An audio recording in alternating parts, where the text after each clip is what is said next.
देखिए, इसकी परिस्थितियां जो है पहले ही दिन से बन रही, और इसके प्रमाण भी हमें मिलते रहे। कुछ तो हमें यूं मिले कि वहां गुवाहाटी में जो बंद मतलब कैद थे, या कुछ उसमें मान लो बागी भी थे, तो उनमें से जो दो भाग कर आए हैं, उन्होंने जो प्रेस को इंफॉर्मेशन दी है, अगर उससे आपको थोड़ा क्लू अगर नहीं मिलता है, तो मुझे लगता है मेन स्ट्रीम मीडिया को समझना चाहिए। उन्होंने कहा कि हमें बंधक बना कर रखा, और उनको भाई मैं यहाँ बैठा हूँ, यहाँ से मुझे भाग कर जाने की जरूरत तभी पड़ेगी जब मैं यहाँ दबाव में रखा गया। और उन्होंने ये भी बोला कि वहाँ कुछ लोग और हैं जो दबाव में हैं। तो एक चीज तो ये जो उद्धव खेमे को या महाविकास अघाड़ी को ये राहत देने वाली थी। उसके बाद कुछ और जो उद्धव ठाकरे के एकदम निकटतम लोग हैं, वो भी वहां पर पहुंच गए या भेजे गए। तो एक चीज तो तय हो गई है कि जो आंकड़ा वो बोल रहे हैं, अगर वो 37 तक का आंकड़ा हो गया है, देखिए इसका मतलब पहले दिन आप झूठ बोल रहे थे, दूसरे तीसरे दिन झूठ बोल रहे थे, आज जाकर आप बोल रहे हैं कि मेरे पास 37 हो गए। लेकिन आपके पास ये गारंटी नहीं है कि ये 37 जो है फ्लोर पर आने तलक बदलेंगे नहीं। गुवाहाटी में कौन है भाई? गुवाहाटी में हेमंत विश्वकर्मा है, भाजपा का मुख्यमंत्री। गुवाहाटी में क्या है, गुजरात के जो वो भारतीय जनता पार्टी के अध्यक्ष हैं, वो वहां पर बैठे हुए हैं, वो वहां पर जा रहे हैं डिस्कस करने। असम के जो ये हैं अध्यक्ष भाजपा के, वो जाके वहां डिस्कस करने जा रहे हैं। भारतीय जनता पार्टी का जो पुलिस है, भारतीय जनता पार्टी की जो सुरक्षा ताकत है, एक जो जो भी होनी चाहिए एक सरकार में, वो असम में है, उस होटल के आसपास है। तो जब ये वहां है, तो वहां से अगर मैं भी वहां पर एज ए जर्नलिस्ट मान लो बंद हो जाता, तो मैं क्या करता? मैं यही सोचता ना कि भाई यहाँ से निकलने तलक मैं वही बात करूं जो यहाँ पर दो चार लोगों को अच्छी लग रही, जो यहाँ के अगुआ हैं। वहाँ के अगुआ हैं एक नाथ शिंदे, उनको जो बात अच्छी लगेगी वही वहां पर उपस्थित 30 35 40 जो भी लोग हैं वो करेंगे। अब उनका असली शरद पवार ने क्या कहा? शरद पवार ने कोई ऐसा अपराध तो नहीं कर दिया।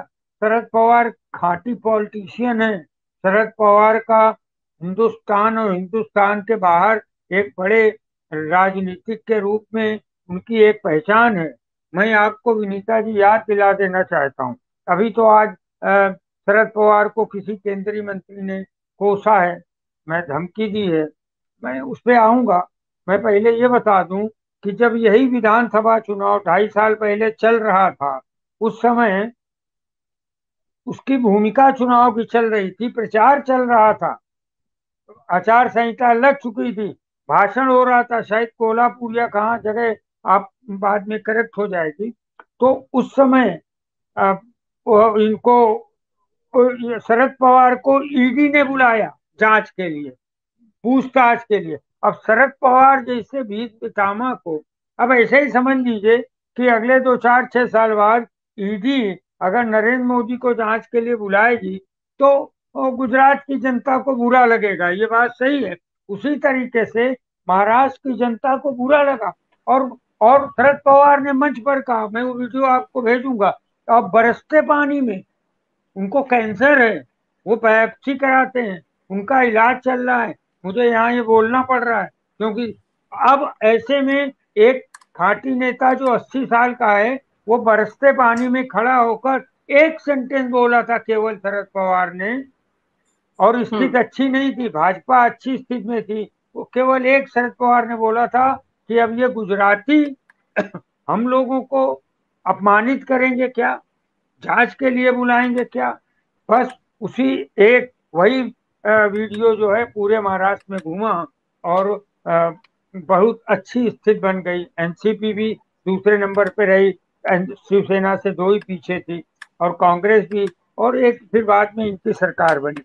आज का दिन था वो धमकियों का दिन था, आज का दिन था वो चुनौतियों का दिन था, आज का दिन एक डल पड़ रहा था, डल एक धीमा धीमा पड़ रहा था उद्धव ठाकरे का खेमा। लेकिन आज अचानक ही शरद पवार से मिलकर उनके उनके उसमें कुछ आ गया, एक उनमें ताकत आ गई। तो मेरा यही कहने का मतलब है कि अब परिस्थितियां अच्छा, शरद पवार ने क्या बोला? शरद पवार को कुछ ना कुछ तो क्लू मिले होंगे ना, कि हम वहां पर बैठे जो 35-40 लोग जी। हैं, उनमें से आधे से ज्यादा फ्लोर टेस्ट में बदलेंगे। उनको कुछ ना कुछ तो उनके लिए शरद पवार के बहुत बड़े बड़े लीगल एडवाइजर कौन है? जज हैं, जो महाराष्ट्रियन जज हैं, जो बम्बई हाई कोर्ट में रहे हैं, वो सब शरद जी पवार के सर। बहुतेरे मित्र हैं। और आप हमसे जुड़े रहने के लिए सब्सक्राइब करें YouTube पर, फॉलो करें ट्विटर पर और लाइक करें Facebook पर। और ज्यादा जानकारी के लिए आपको टाइप करना होगा सिर्फ न्यूज नशा।